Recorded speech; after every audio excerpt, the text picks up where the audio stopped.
네, 아멘. 오늘 하나님께서 주시는 말씀 창세기 38장 26절의 말씀 한 절인데요. 우리 같이 한 목소리로 읽겠습니다. 네, 시작. 유다가 그것들을 알아보고 이르되 그는 나보다 옳도다. 내가 그를 내 아들 셀라에게 주지 아니하였음이로다 하고 다시는 그를 가까이 하지 아니하였더라. 아멘. 네. 우리 리들 교회 김양재 목사님의 이 양육 설교를 저희가 이제 3번 드렸는데 마지막으로 우리 오늘 그는 나보다 옳도다라는 말씀을 듣고자 합니다. 원래는 이제 1시간 정도의 분량의 말씀인데 오늘은 25분 내지 30분 정도로 조절을 해서 은혜를 나눕니다. 성경책이 있으시면 성경책 좀 피시면서 보시면 더 은혜가 있을 것 같습니다. 네. 성경책이 없으시면 뒤에서 좀 가져오시면 될 것 같고요. 네. 오늘 본문을 26절 하나만 잡았지만 38장 전체를 다루고자 하는 말씀이고 오늘 26절은 분량, 이 결론의 말씀입니다. 한번 따라해 보겠습니다. 그는 나보다 옳도다. 앞으로 우리가 어떤 교회를 이끌어 갈 수 있을까 생각을 해보면 여러분 우리가 살리는 교회가 되어야겠다라고 생각을 해봅니다. 어떤 교회가 되어야 된다고요?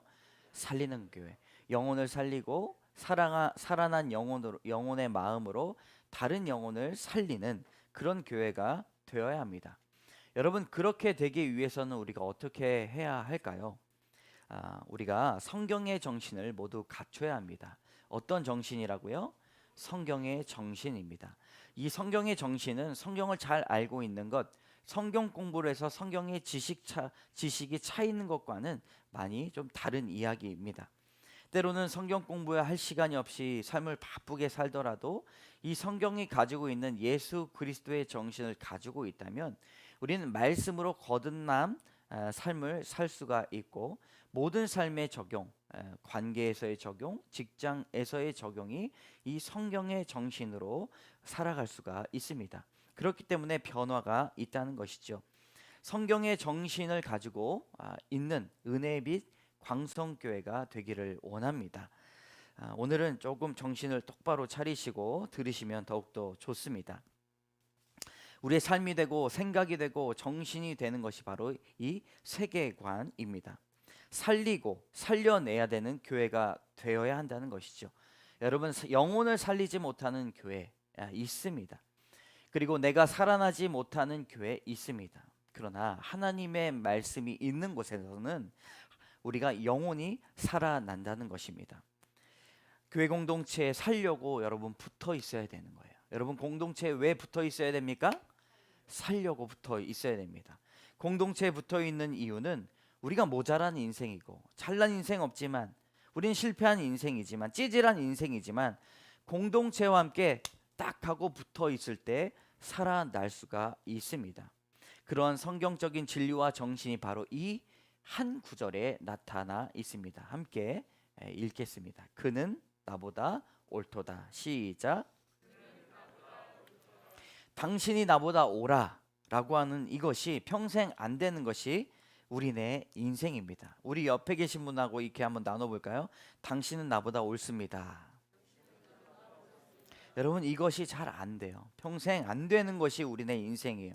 이것만 되면 우리 인생의 모든 문제가 해결될 텐데 이것이 안 되는 것이 죄인의 인생입니다. 그런데 오늘 성경에서 어쩌면 중요한 많은 분량을 다룬 사람이 유다가 아니에요. 성경책에 보면 여러분 37장 요셉의 이야기, 그리고 39장 요셉의 이야기, 40장 요셉, 41장 요셉의 이야기가 이어가는데 갑작스럽게 브레이크를 걸듯이 38장에 유다의 이야기가 나옵니다. 이 38장 이후에는 유다의 이야기가 많이 나오지는 않습니다. 그렇기 때문에 오늘 이 38장은 유다의 분수령적인 회개가 나오는 아주 귀한 장입니다. 창세기 후반을 보면 많은 분량을 채우고 있는 것이 요셉의 이야기가 있기 때문에 우린 요셉이 중요하다고 생각을 합니다. 그래서 이름을 뭐라고 줘요? 요셉이라고 줘요. 유다라고 짓는 이름을 보신 적이 있습니까? 네, 우리 인간의 생각으로는 요셉이 잘 되고 있고 요셉이 예굽의 국무총리가 되었기 때문에 그래 잘 되는 인생이 좋지라고 하면서 이름을 장요셉 이렇게 지을 수 있다는 것입니다. 그런데 우리가 잘 보면 여러분 예수 그리스도의 계보가 무엇으로 이루어졌습니까? 유다의 계보로 이루어졌습니다. 예수님의 계보에는 유다가 올라갔다는 사실을 우리가 알아야 됩니다. 요셉이 아니라 유다를 통해서 예수 그리스도가 오셨습니다. 그러니까 요셉과 너무나 비교 안 되는, 비교가 되지 않는 악한 유다를 통해서 왜 예수 그리스도의 조상이 되게 하셨을까? 그 유명한 회개 고백을 했기 때문입니다. 그는 나보다 옳도다 라고 하는 이 유다의 고백이 분수령적인 회개요, 이 성경 안에서 가장 중요한 회개의 물꼬가 되었다라는 것입니다. 창세기의 가장 중심 구절이고 성경의 중심 구절인 이 구절이 해석이 되면 구속사가 이루어집니다. 여러분 성경을 이쪽 지르고 저쪽 지르면 뭐가 나와야 되냐? 예수 그리스도의 보혈의 피가 나와야 됩니다. 우리 몸을 찔리면 머리로 찔리면 피가 나오고 발 찔리면 피 나오잖아요. 성경을 이쪽 저쪽 찔리면 예수 그리스도의 보혈의 피가 흘러야 그것이 구속사의 은혜입니다. 구속사의 은혜는 이 성경 한 권으로 끝나지 않고 여러분 계보가 이어져요. 여러분들의 믿음의 계보까지 이루어지기 때문에 여러분들이 성경의 역사고 여러분들이 구속사의 역사입니다. 오늘 이 분수령적인 회개를 하시기 바랍니다. 그는 나보다 옳도다 라고 하는 이 말씀을 통하여서 예수 그리스도가 오셨다라는 말씀을 통하여 은혜가 전달되기를 원합니다.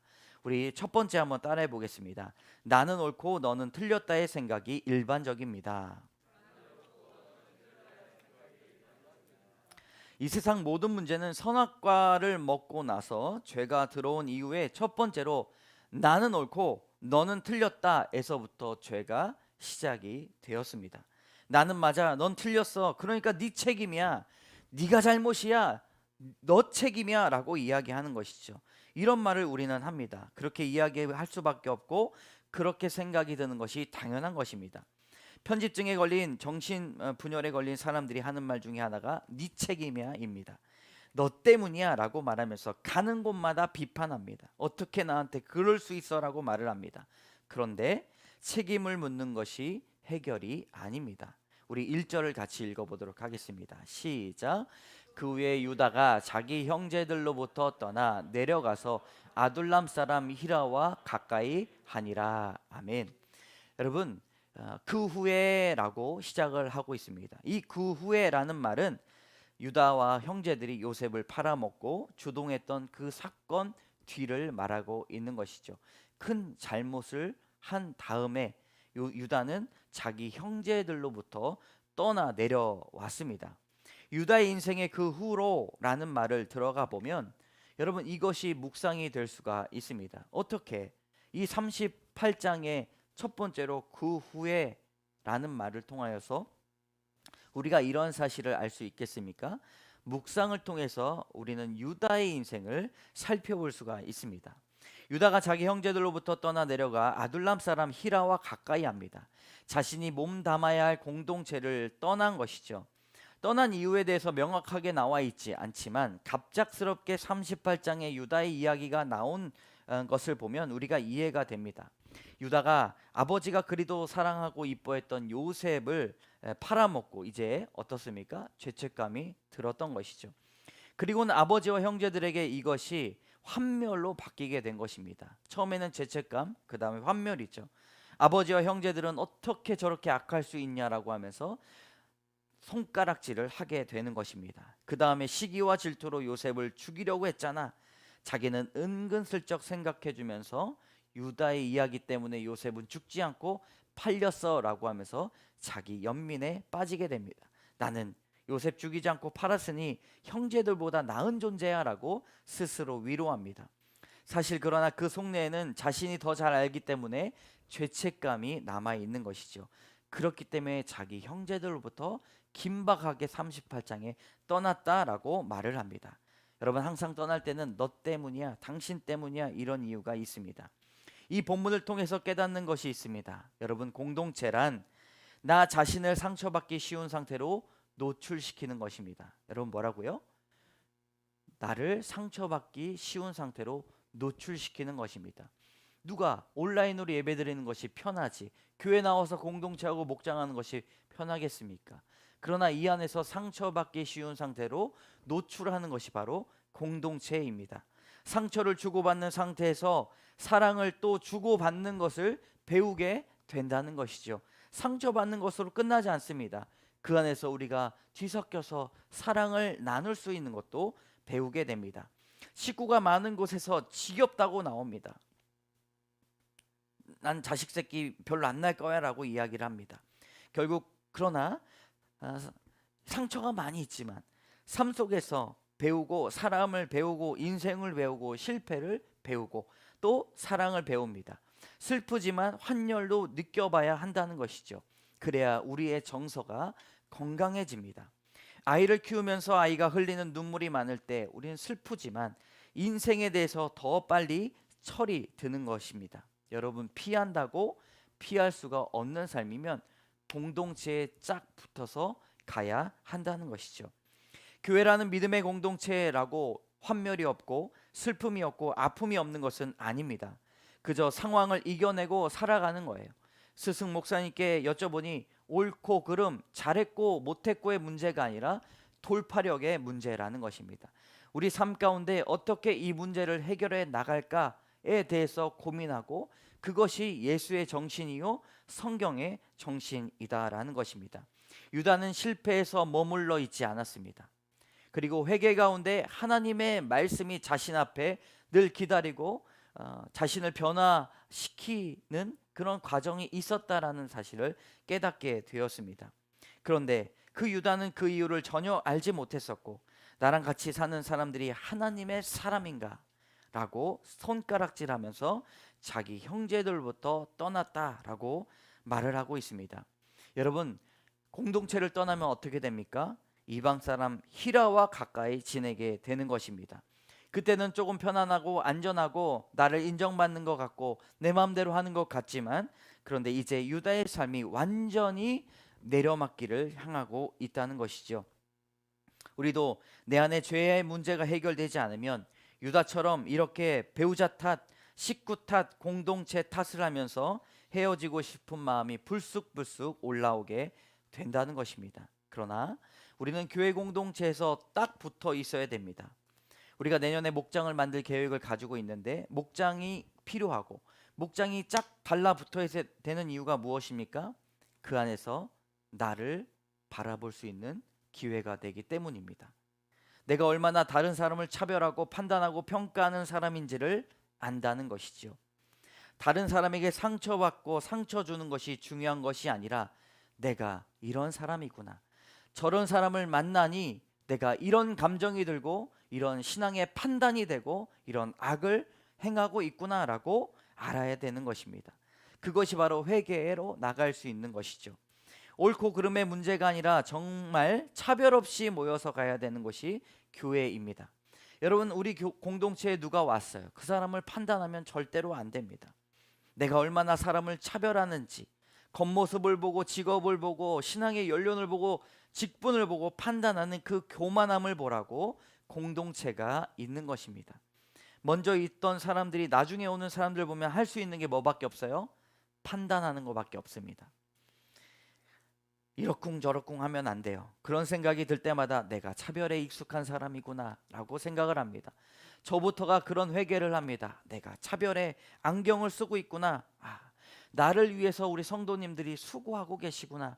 참 목사가 이렇게 길러가는구나 라고 애통하면서 기도하고 있습니다. 교회에서 옳은 소리를 들어도 기분이 나쁘다고 교회 안 나오고요. 어떻게 나한테 그런 소리를 할 수 있냐고 분노하며 욕하며 공동체를 떠납니다. 그러나 옳고 그르다가 아니라 공동체를 통해서 성숙으로 나아갈 수 있기 때문에 여러분은 공동체에 쫙 붙어서 가야 할 것입니다. 말씀이 정확한 공동체는 쉽지만은 않습니다. 모두가 말씀으로 충만하며 세밀한 은혜를 간구해야 됩니다. 그저 내 신앙의 방식으로 다른 사람을 섬기고 다른 사람을 판단하고 다른 사람을 위로하는 것이 아니라 세밀하게 기도하며 그 사람의 입장에서 우리가 생각하는 성숙이 되어야 합니다. 여러분, 이 성숙이 어디에서 이루어집니까? 가정의 공동체, 교회의 공동체에서 성숙이 일어나게 된다는 것입니다. 적용 질문 드리겠습니다. 성숙한 공동체는 어떻게 자라납니까? 아픔과 찔림, 회복의 과정을 통해 성숙한다는 사실을 알고 계십니까? 옳고 그름의 문제가 아니라 공동체에서 성숙을 맛보아야 합니다. 두 번째, 따라해 보겠습니다. 내려가는 인생은 끝이 없습니다.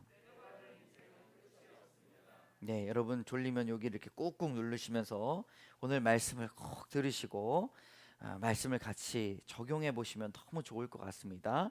두 번째, 한번 따라해 보겠습니다. 2절 시작. 유다가 거기서 가나안 사람 수아라 하는 자의 딸을 보고 그를 데리고 동침하니. 아멘. 이렇게 공동체를 떠나는 실수를 함으로 유다가 세상으로 또 둥둥 떠내려갑니다.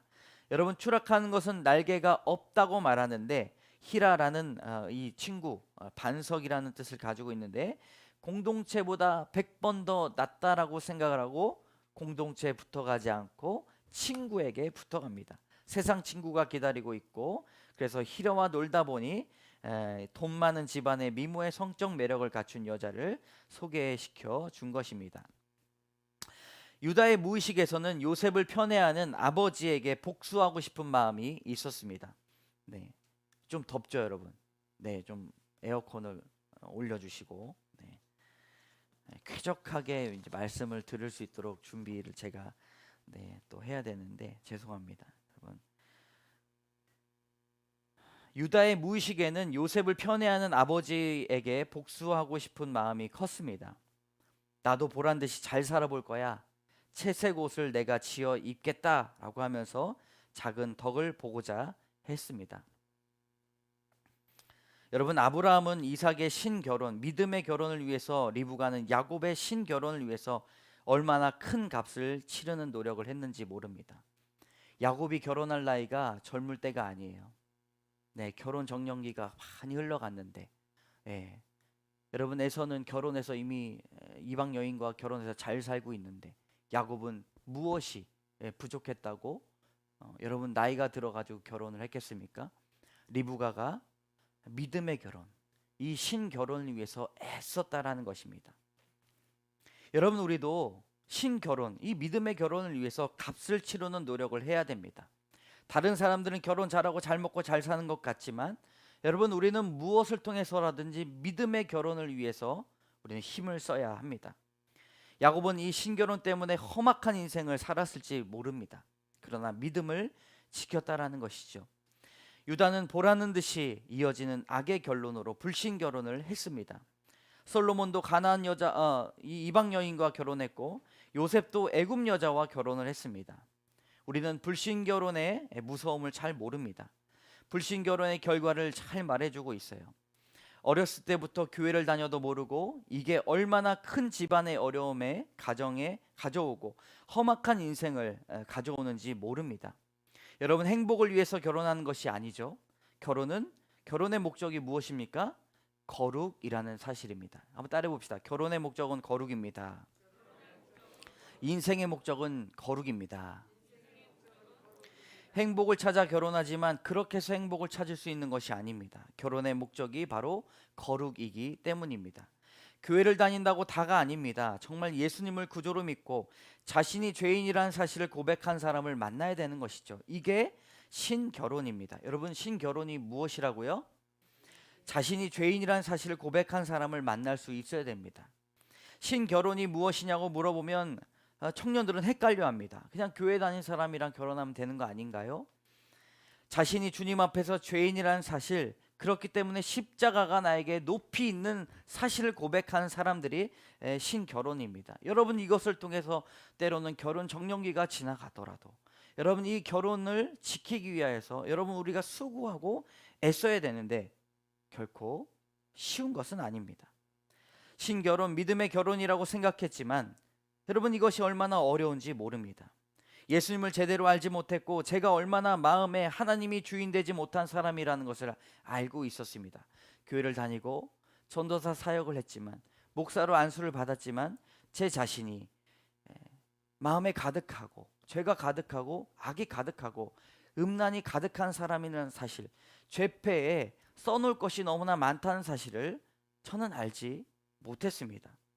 그러나 말씀이 들어오니 우리가 이것이 깨닫게 되어지는 은혜가 있는 것이 아닙니까?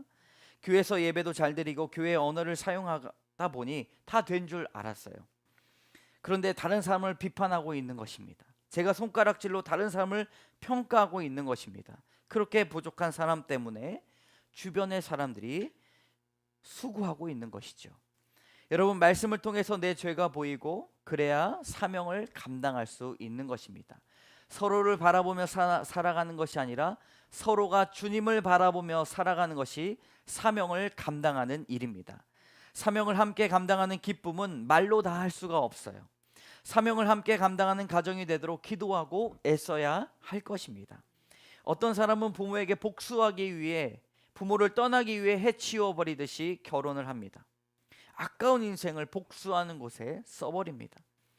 유다도 마찬가지였습니다. 유다는 불신 결혼을 해서 아들 셋을 연속으로 낳았습니다. 첫째 아들의 이름은 파수꾼이라는 애를, 그리고 오난, 부유하고 왕성하다는 뜻의 정욕적인 아들입니다. 셋째는 셀라, 평화와 기도입니다. 여러분, 좋은 이름을 다 갖다 붙였어요. 남들 보기에는 아주 성공한 아들로 보입니다. 근데 유다는 지금 공동체를 떠나서 너무 잘 살고 있는 것 같아요. 그러나 온갖 거짓에 있는 도시라는 이름에 살고 있습니다. 거짓의 도시에서 위선적으로 살면서 아들 낳고 미녀와 살고 부자 장인의 덕을 보고 있고 며느리까지 예쁜 종려나무 같은 다말을 만나게 됩니다. 유다를 예수님의 조상으로 만세전부터 지목하셨기 때문에 이때부터 일이 터집니다. 사건이 일어난다는 것이죠. 여러분, 일이 터지지 않으면 진짜 하나님께 잊혀진 가족이 됩니다.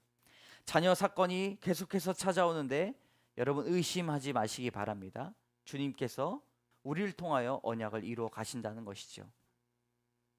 우리의 삶에 여러 가지 문제들이 찾아옵니다. 그러나 여러분, 하나님께서 우리를 잊지 않으시고 영혼 구원을 하기 위해서 우리를 이끌어 주신다는 것입니다.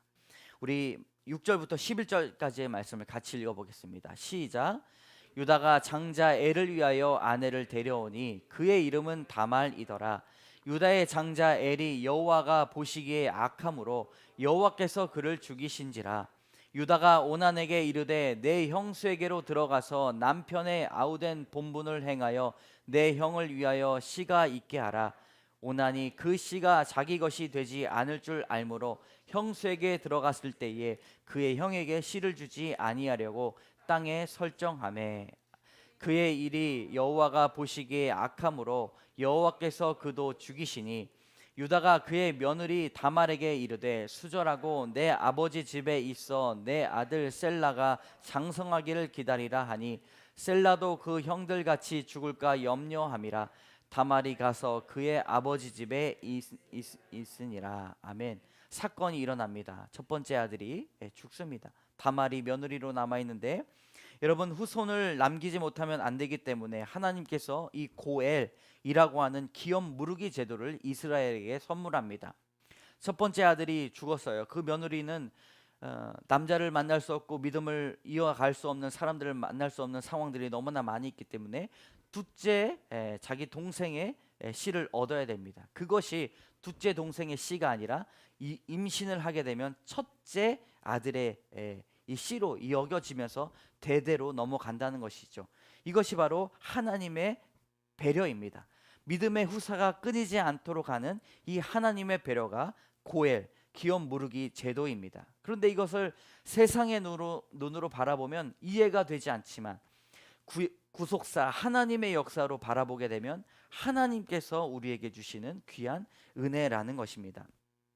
첫 번째 아들도 죽고 오난의 이런 음란함을 통해서 오난이 죽게 됩니다. 그러면 누가 줘야 됩니까? 누구를? 셀라 세 번째 아들을 줘야 되는데 유다는 그럴 마음이 전혀 없죠.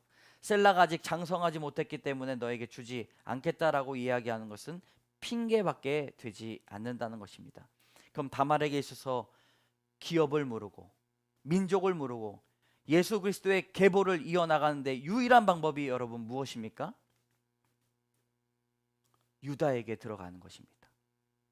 이것이 구속사의 역사에서 이어져야 된다는 사실이죠. 이것이 이해가 되지 않으면 이 불륜의 역사밖에 되지 않는다는 것입니다. 그러나 며느리 다말 불행을 가져왔기 때문이라고 이 책임 전가를 하는 유다의 마음을 우리는 알아야 됩니다. 모든 드라마가 우리가 보는 모든 드라마가 너 때문에 아들이 잘못됐고 너 때문에 망했고 너 때문에 여러분 다 그렇지 않습니까? 다 누구 때문에 그래요? 너 때문에라고 이야기합니다. 근데 이것을 어떻게 바로 잡을 수 있습니까? 여러분 유다가 이제 이 공동체에 있으면 이런 걸 바로 잡아 주게 된다는 것이죠.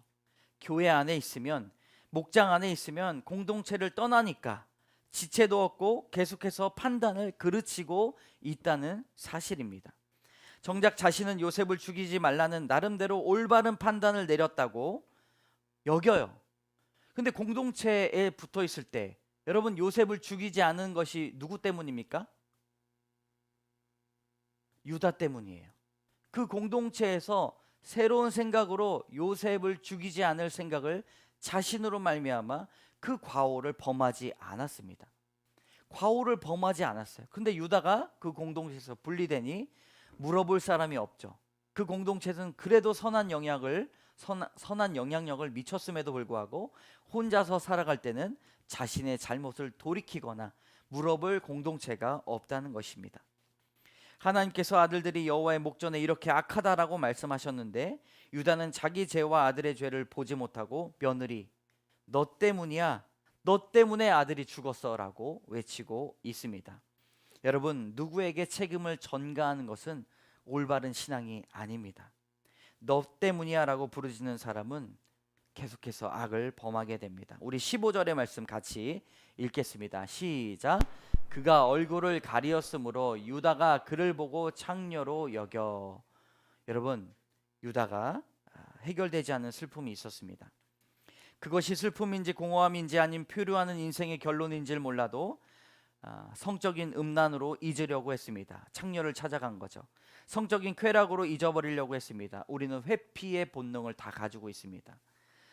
영적으로 깨어있지 못하면 하나님을 아는 사람일지라도 육체적인 정욕을 통해서 채우려고 합니다. 꼭 음란함이 아니라 육체적인 욕심과 정욕을 통해서 우리는 회피하려고 합니다.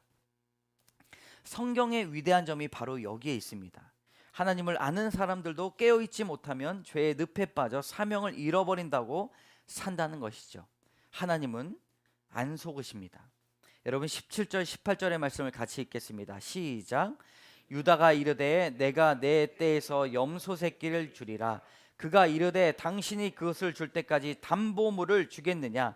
유다가 이르되 무슨 담보물을 내게 주랴. 그가 이르되 당신의 도장과 그 끈과 당신의 손에 있는 지팡이로 와라. 유다가 그것들을 그에게 주고 그에게로 들어갔더니 그가 유다로 말미암아 임신하였더라. 아멘.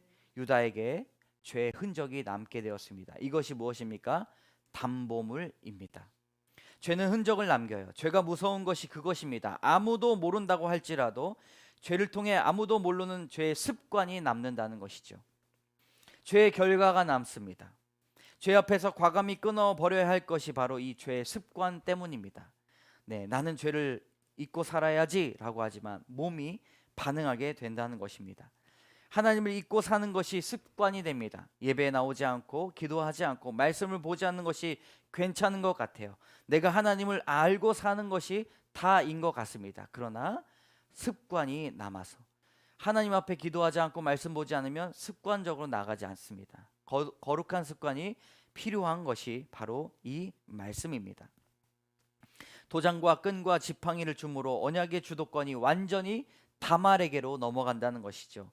내려가는 인생에 끝이 없습니다. 반전은 말씀을 깨닫는 것이고 하나님의 언약을 깨닫는 방법밖에 없다는 것입니다. 여러분 한번 따라해 봅시다. 말씀을 통해서 사명을 깨닫고 있습니까? 하나님께서 주신 언약이 무엇입니까? 내려가고 있는 인생인지도 모르고 살아가는 우리의 모습을 바라보시기 바랍니다. 하나님 앞에 딱 붙어서 공동체에 붙어서 사명을 붙들고 살아가야 됨에도 불구하고 세상에 우리의 눈 요깃거리, 우리의 눈에 여러 가지 유혹들, 눈치 보는 것들, 나의 자존심, 나의 자괴감, 나의 상처 때문에 상처를 바라보지 못한다면 여러분 너 때문이야가 아니라 주님 앞에 분수령적인 회개로 말미암아 사명을 붙드는 여러분 되시기를 주님의 이름으로 축복합니다. 세 번째 따라해 보겠습니다. 그는 나보다 옳도다의 은혜를 볼 수 있어야 합니다.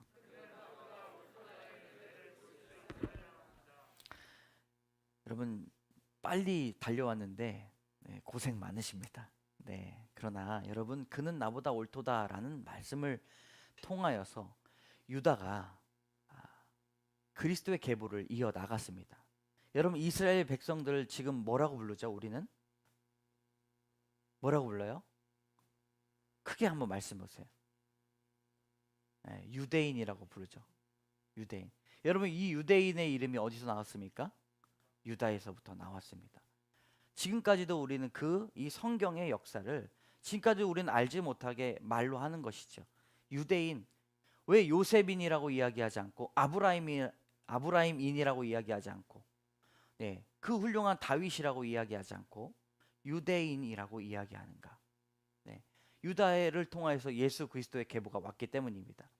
유다가 위대한 것이 무엇입니까? 그의 인생이 선하기 때문입니까? 아닙니다.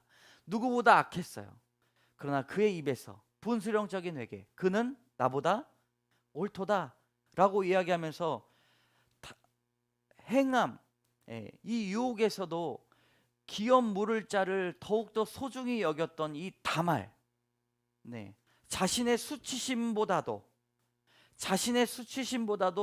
예수 그리스도의 계보를 이어가야 된다는 이 믿음의 계보를 더욱더 귀하게 여겼던 이 다말을 보면서 당신이 나보다 옳도다.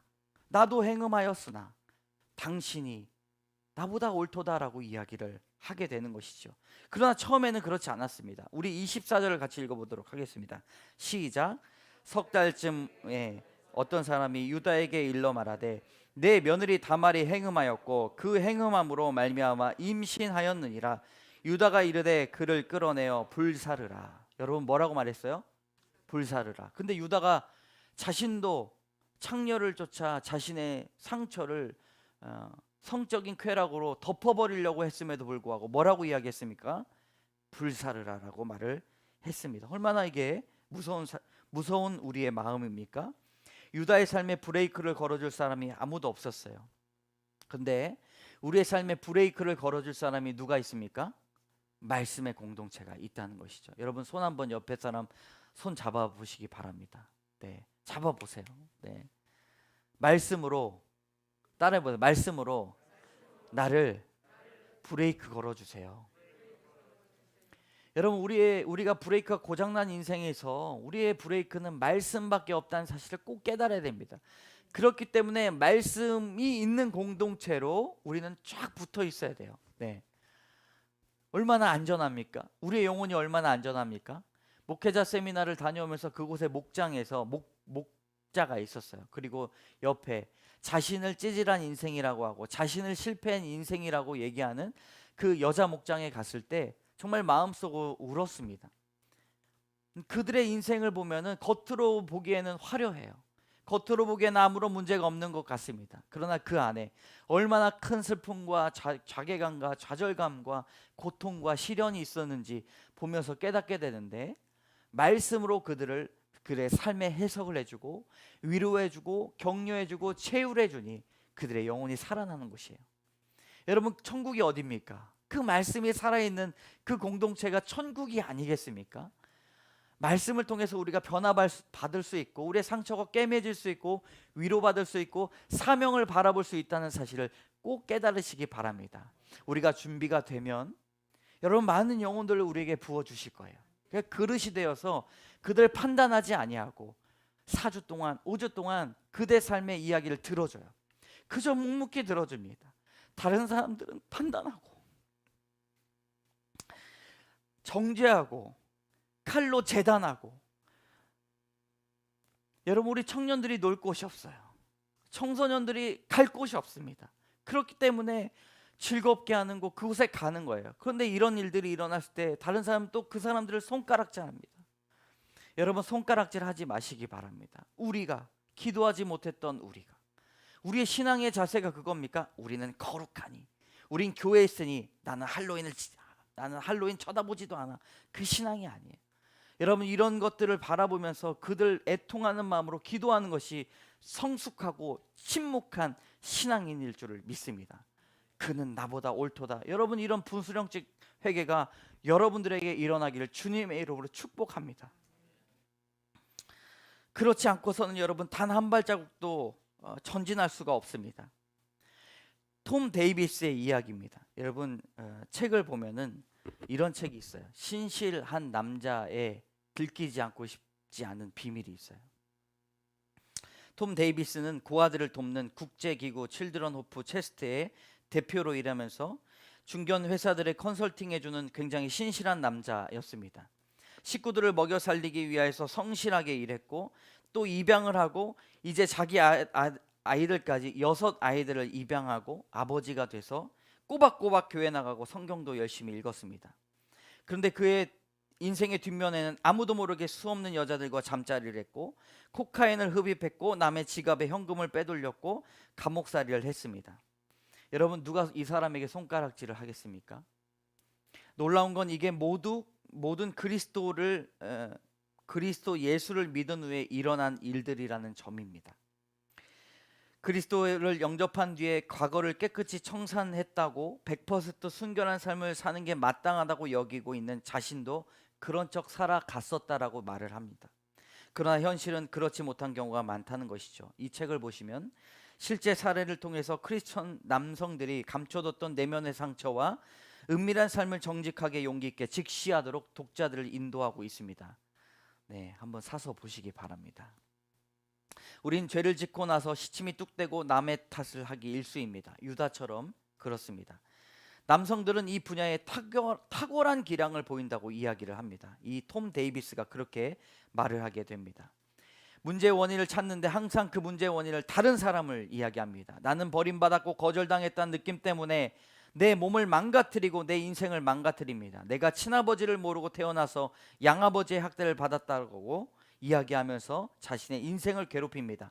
다른 사람들에게 아픔을 줍니다. 아픔과 자기 혐오를 감추기 위해 일탈 행동을 하고 그런 책임을 물을 자들을 찾는다는 것이죠. 여러분, 사정이 어찌 되든 간에 누구든 제 몫의 괴로움을 가지고 사는 것이 맞다는 것입니다. 근데 적어도 크리스찬 남성이라면 고통을 무릅쓰고 자기 행동에 책임을 지는 법을 배워야 됩니다. 유다처럼 그렇게 살아가면 안 된다는 것이죠. 누구 때문에, 아버지 때문에, 어머니 때문에, 환경 때문에가 아니라 주님을 신뢰함으로 책임지는 인생을 살아가는 것을 배워야 합니다. 남성 여러분, 끝까지 책임을 다하시기 바랍니다. 네, 아멘으로 화답하시기 바랍니다. 시작. 아멘. 믿음이건 가정이건 책임을 다하는 것, 그것이 주님을 닮는 것입니다. 그렇지 않고서는 한 발자국도 갈 수가 없는 것이죠. 그는 나보다 옳도다. 여러분, 이런 말씀이 있어야 되는데요. 25절을 같이 읽어보도록 하겠습니다. 우리 조금만 힘을 내시고 25 시작. 연이 끌려 나갈 때에 사람을 보내어 시아버지에게 이르되 이 물건 임자로 말미암아 임신하였나이다. 청하건대 보소서 이 도장과 그 끈과 지팡이가 누구의 것이니까 한지라. 아멘. 여러분, 다말에게 중요한 것이 무엇입니까? 다말은 사명. 네, 예수 그리스도의 계보만 중요했습니다. 그리고 그 수치심을 내려놓고 지팡이와 끈을 보여줬습니다. 도장을 보여줬습니다. 그리고 유다는 도장을 알아보았어요. 언약을 생각했습니다. 끈을 알아보았습니다. 하나님의 은혜를 바라보았습니다. 지팡이를 바라보았습니다. 하나님의 인도하심을 기억해 냈습니다. 그리고 드디어 깨달았습니다. 26절의 말씀 큰 목소리로 읽겠습니다. 시작. 유다가 그것들을 알아보고 이르되 그는 나보다 옳도다. 내가 그를 내 아들 셀라에게 주지 아니하였음이로다 하고 다시는 그를 가까이 하지 아니하였더라. 아멘. 여러분, 다말이 창녀로 변하여 자신을 속이고 임신한 일이 어찌하여 쉬운 일이겠습니까? 그러나 그 앞에 수치심을, 자신의 수치심을 다 내려놓고 오직 믿음의 계보를 살리기 위해서 기도하였던 그 여인입니다. 영적 후사를 위해 행동임을 알았기 때문에 여러분 무조건 유다가 회개하였습니다.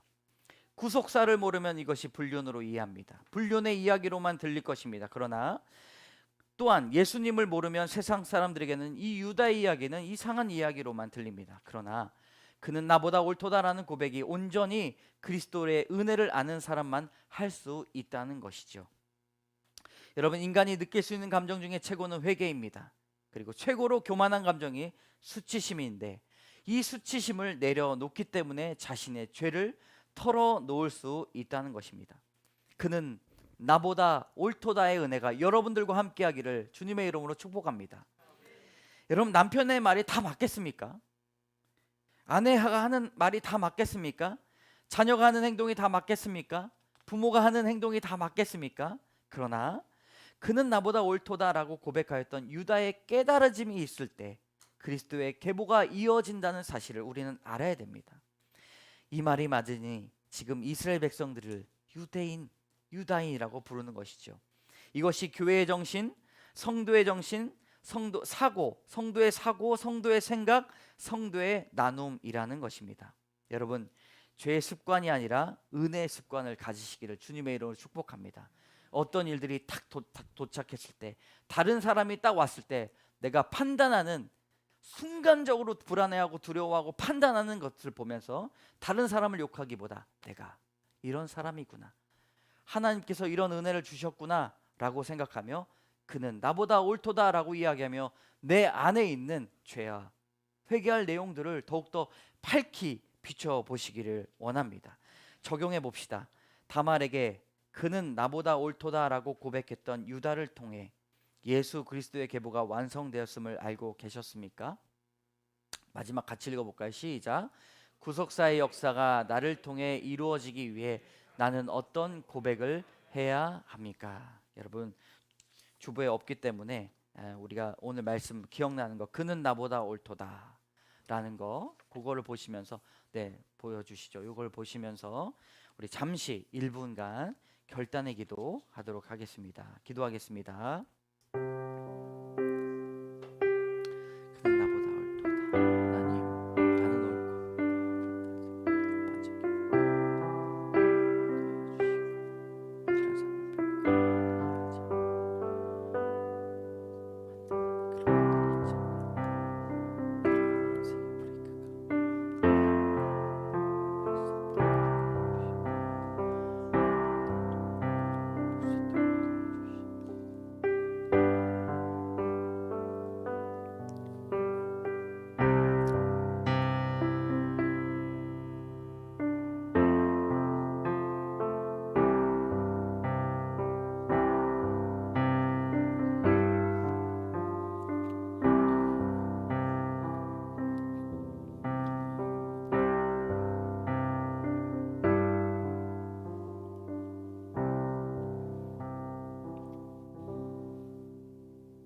예물 준비해 주시고요. 제가 찬양하고 축도로 바로 예배를 마치도록 하겠습니다. 우리 다 같이 일어나서 예물 기도하고 축도로 예배를 마치도록 하겠습니다.